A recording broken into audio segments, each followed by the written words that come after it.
अगला क्वेश्चन है आपका आदर्श विलयन व अनादर्श विलयन। ठीक है, यह सबसे पहले आप क्या काम करेंगे, दो लाइन खींचिए, एक तरफ आदर्श और दूसरी तरफ अनादर्श विलयन लिखेंगे। ठीक है, जो आदर्श विलयन है ये राउल्ट के नियम का पालन करता है और अनादर्श विलयन है ये राउल्ट के नियम का पालन नहीं करता है। ठीक है,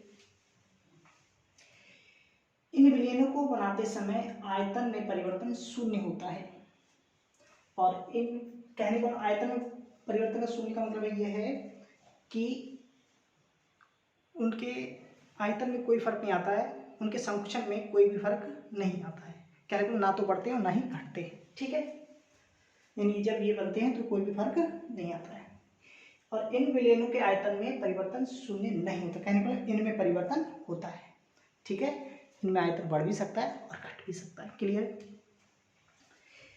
इन विलयनों के बनते समय ऊष्मा उत्पन्न या शोषित नहीं होती है, कहने का मतलब जब ये विलयन बनते हैं तो कोई भी ना तो ऊष्मा उत्पन्न होगी और ना ही ऊष्मा शोषित होगी। ठीक है, लेकिन जब ये विलयन बनते हैं तो इसमें ऊष्मा उत्पन्न भी होती है और शोषित भी होती है।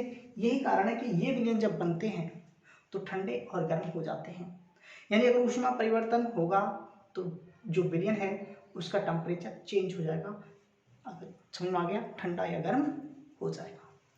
फिर यानी अर्थात डेल्टा एच क्या होगा, जीरो होगा, इसमें डेल्टा बी जीरो होगा, इसमें डेल्टा बी यानी आयतन में परिवर्तन होगा, जीरो नहीं होगा। ठीक है, यानी इसमें क्या होगा, परिवर्तन होगा।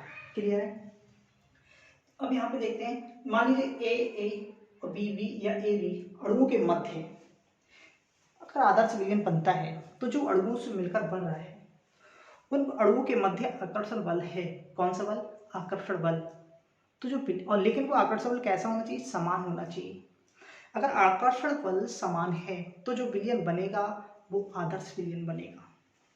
और यदि जो अणु है उन अणुओं के मध्य आकर्षण बल नहीं लग रहा है, आकर्षण बल तो लग रहा है लेकिन समान नहीं लग रहा है, तो जो विलयन बनेगा वो अनादर्श विलयन बनेगा। ठीक है, आदर्श विलयन के एग्जाम्पल क्या है?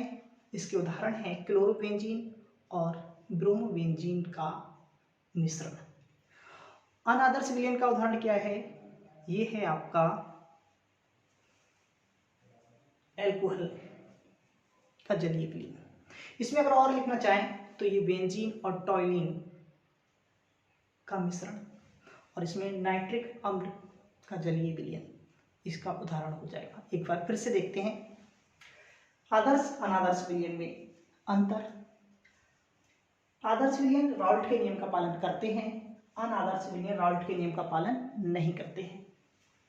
इन विलयनों के बनते समय आयतन में कोई परिवर्तन नहीं होता है। सुनना आ गया? क्लियर है? इन विलयनों के बनते समय आयतन में परिवर्तन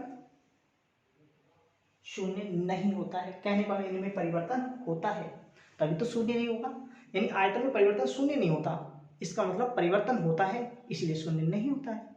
ठीक है, समझ आया? यानी इसमें जो परिवर्तन है वो नहीं होगा। जब परिवर्तन नहीं होगा तो आयतन क्या आएगा? जीरो आएगा, यानी परिवर्तन क्या आएगा? जीरो आएगा। लेकिन इसमें आयतन परिवर्तित होता है इसलिए जीरो नहीं आता है। समझ आ गया? यानी जब परिवर्तन होगा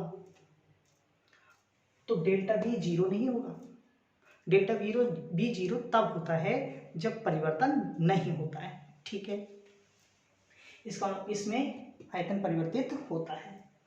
इन विलयन के बनते समय पर ऊष्मा उत्पन्न या शोषित नहीं होती है, लेकिन इन विलयनों के बनते समय ऊष्मा उत्पन्न और शोषित होती है।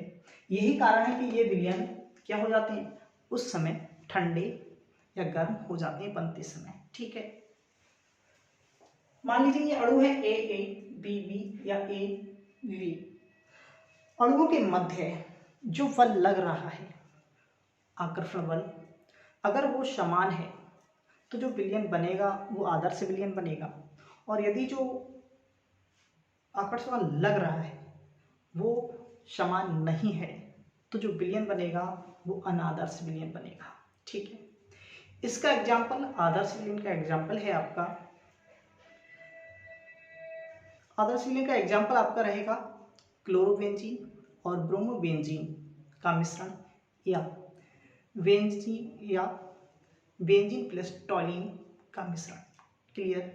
अब आते हैं इसमें, अगर इसमें एग्जाम्पल देखा जाए तो एल्कोहल का जलीय विलयन या नाइट्रिक अम्ल का जलीय विलयन इसके उदाहरण हैं। ठीक है, तो मुझे उम्मीद है कि आपको क्वेश्चन के साथ साथ आंसर भी अच्छी तरीके से समझ में आ गया है कि आदर्श और अनादर्श विलयन में क्या अंतर है। ठीक है, आप जल्दी से इसका स्क्रीनशॉट ले लीजिए।